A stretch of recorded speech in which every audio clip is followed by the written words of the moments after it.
Muli, sa mapagpalang umaga mga kaagot. Word of God muna tayo. Sa 1 Corinto chapter 6 verse 19, sabi niya rito, hindi ba ninyo alam na ang inyong katawan ay templo ng Espiritu Santo na nasa inyo at tinanggap ninyo mula sa Diyos? Ang inyong katawan ay hindi talagang inyo, kundi sa Diyos. Amen. Napakabuti ng Diyos mga kaagot, ano? Dahil kaya pala ang ating katawan ay lubos na pinagpapala, no, mga kaagot.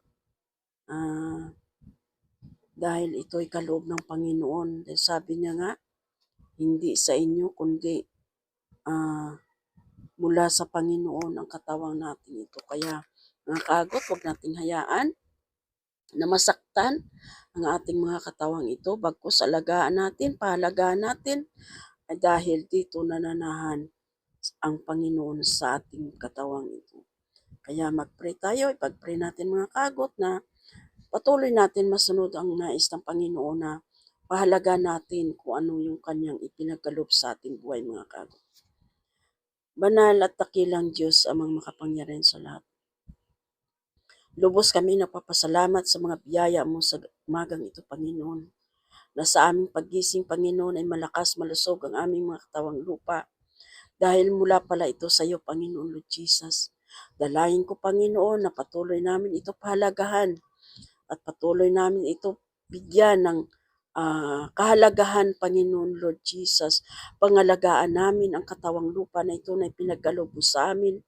At patuloy mo kami, Panginoon Lord God, turuan, i-bless, Lord, ang aming mga buhay upang patuloy namin ito mabigyan ng atensyon at pagpahalaga sa aming buhay, Panginoon.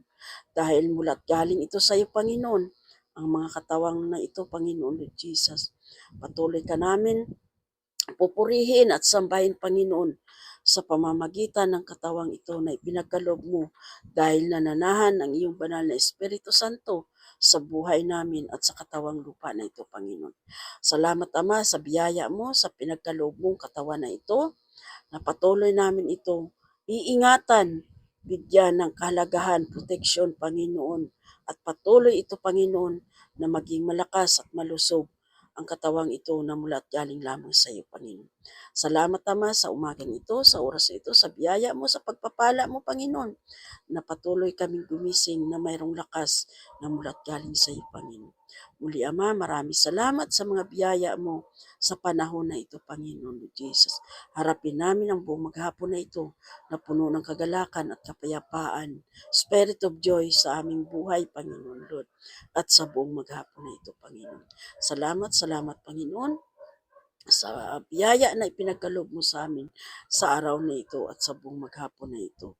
Thank you, baby, the love of Jesus. I love you, Lord. I love you, Holy Spirit. In Jesus' name. Amen. Ayan mga kagot, yun lamang ang aking maiksing sharing at panalangin. Dalangin ko mga kagot sa buhay din ninyo na patuloy ninyong ingatan at palagahan ang katawang ipinagkaloob sa atin ng Panginoon, mga kagot. Kung magustuhan ninyo ang video kong ito, mga kagot, please follow sa aking Facebook, like and share sa aking mga video. Mga kagot, ang Diyos ang siyang magpala sa inyong buhay, mga kagot. I love you with the love of the Lord. Bye!